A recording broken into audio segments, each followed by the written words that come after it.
Do you find yourself overthinking every scale and arpeggio in your solo, or trying to remember dozens of chord grips? Well, here's the real secret. When pros like Joe Pass and Pat Martino played, they weren't thinking about that at all. Today, I'll show you 3 simple ways pros think that let them play effortlessly, and how you can switch to that professional mindset in your very next practice session. I'm Dr. George, making jazz simple so you can play more and think less. After 50 years of playing jazz, I can tell you exactly what separates professional thinking from the amateurs. There's an old golf joke that says the longest distance in the game is 6 inches between your ears. The same is true in music. Most of the problems guitarists have with jazz boil down to how they think about it. For most players, it's just overcomplicated. But that's not a problem for the pros. Whenever I ask Johnny Smith a question using theory jargon, he'd always make me simplify it before he'd give me an answer. So in this lesson, let's look at how the pros actually think about the music, and then we'll start shifting your mindset in that direction too. Let's look at soloing first. When I first started learning jazz, I did what most players do. I learned the theory and tried to use that while I was soloing. That meant I spent all my time thinking about which notes to play on each chord. And while that provides some quick results, it doesn't really work in the long run. As Joe Pass said, don't rely on theory and other academic devices that fill your head with complicated information and numbers that have little to do with music. Here's the thing, while you are up there thinking about scales, the pros aren't thinking at all. They're in what pianist Kenny Werner calls the space, a place where it's just you and the music. And you've probably been there without even realizing it. Have you ever picked up your guitar, started noodling without really thinking, and then suddenly realized what you were playing sounded really good? But here's the rub. When you tried to repeat it, you couldn't. And that's because you really can't try to sound good. You have to set things up so that it can just happen. So how do you start getting into the space on purpose? One way is to limit the number of notes you use so you don't have to think about them. We're going to try this. We'll use just the 5 notes of the E minor pentatonic scale using the House of Blues pattern.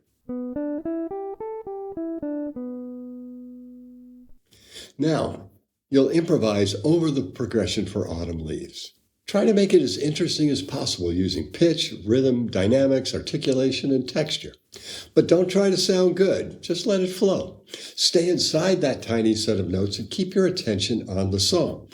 Don't think about chord names, just the sound of them.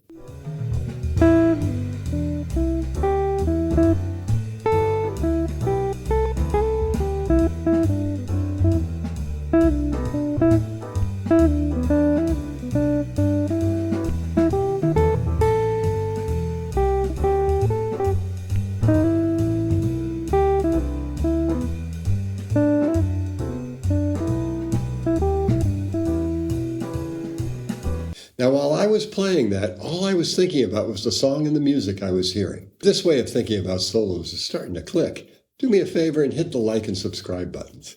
It tells YouTube that there are other adult guitar players who are tired of overthinking and just want to play, and it helps them actually find this kind of lesson. And I've got more videos coming that build on this exact way of thinking, so subscribing means that you won't have to go hunting for them later. Pros think about chords differently too. When most players start out, every chord is a different grip. So when you learn cowboy chords like G, C, D, E, each one is its own shape, and there's no obvious relationship between them. You might hear it, but in your hands, each grip is separate. Bar chords are a little better.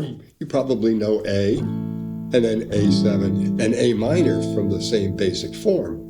But in jazz, if you keep thinking about grips, you're going to drown. There are thousands of possible chords. But the pros don't think that way at all. Joe Pass thought of chords in just 3 types: major, minor, and dominant. These are like the primary colors. The 3rd and 7th of the chord define the chord sound. That's the function. All the other notes, flat 9, sharp 11, 13, are just different shades of color. They don't change the function at all. And while we can tell you the exact notes, that's a G7, flat 9, flat 13, we're not thinking that while we're playing. We're thinking it's a dominant chord. Let me show you what I mean. Play a blues first with simple shell voicings, and then I'll use some drop 2 voicings with color tones. While I'm playing both, I'm going to be thinking the exact same thing. Dominant here, minor here. Not shapes, just functions.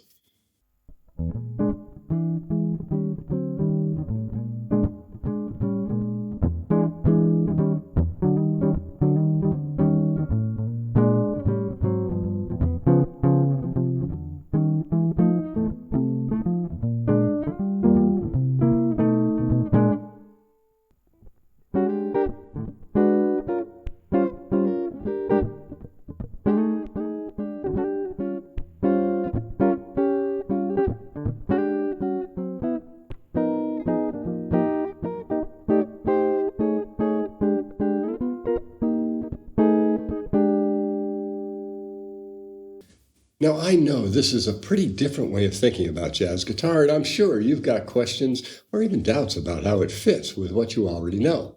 Drop them in the comments below. I read every one, and I'll do my best to answer all of them. And your questions also help me decide what lessons to make next for players like you. So let me know, is it soloing, chords, or theory where you tend to overthink the most? A lot of jazz guitar methods are pretty theory heavy. Modes are one of the most controversial ideas in jazz. You'll find entire improvisation methods built on them, and most beginners end up thinking, if I just play the right scale over the right chord, it'll sound good. But once again, that's not the way the pros think. Barry Harris said he never thought about modes at all, and he believed they were invented because jazz education became a business and they needed something to sell. Pat Martino said he never thought about scales on the bandstand. The music went by too fast. And Jimmy Bruno will tell you that you can base everything off the major scale. So here's the practical mindset. Forget modes. Any note can work. Over diatonic chords, at least 6 of the 7 notes in the key will work. 4 are chord tones. 2 or 3 will be color tones. And if there's one left over, it can be an approach note. So can all the chromatic notes. So now you've got all 12 notes to work with. Over non-diatonic chords, you can usually just add 1 note to the major scale, then learn to hear it so you don't have to think. Here's an example. All of me is in C major. The second chord is E7, but the diatonic chord there would be E minor 7. So the 1 note we need is G sharp, the third of the E7 chord.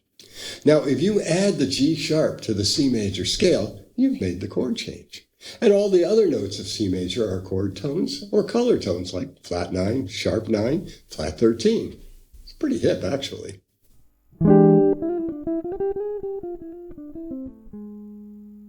But here's the crazy part.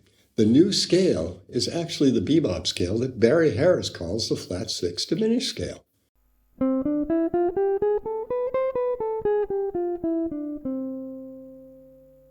But we never have to think about that. It's just 1 extra note. And this idea works for most non-diatonic chords. So here's the real takeaway.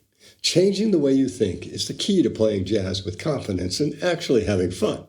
You don't need more theory. You need to let go of theory while you play and focus on the song and the sound in front of you. As Victor Wooten said, no one wants to hear your theory. They want to hear your passion. The real culprit isn't your knowledge. It's your ego. You're afraid to sound bad, so you try to think your way through every chord and every scale, just like I did for years. But the result is worse than just playing a wrong note. It's boring. As Joe Pass said, when you do learn things like that, forget them when you play, or else you'll sound stiff and you might even lose your place. The pros trust the work they've already done. They trust their ear, and they stop trying to sound smart and start trying to make music. If you're ready to stop thinking like an amateur and start thinking like a professional jazz guitarist, keeping things simple and relying on your ears instead of complex theory, book a free consultation session with me. We'll look at how you're currently approaching jazz, and I'll show you exactly how to make the shift so you can play with more confidence and stop overthinking. Click the link in the description below and choose a convenient time for the call.